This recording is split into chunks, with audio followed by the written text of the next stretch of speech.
fonte è che non ci sono medici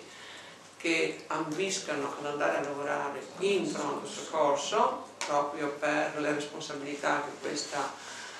questa attività comporta, per cui i bandi vanno deserti oppure raccolgono poche adesioni. E sono assunzioni, diciamo, non è che sono assunzioni a termine, cioè è un posto di lavoro che viene offerto, però mancano medici in pronto soccorso, per cui quel lavoro che per esempio un tempo si faceva di fronte ad una platea di persone che sono in attesa di andare a vedere quali sono effettivamente le urgenze, talvolta sfugge, per cui succedono anche dei casi. Comunque, diciamo, è una delibera della Regione, dice che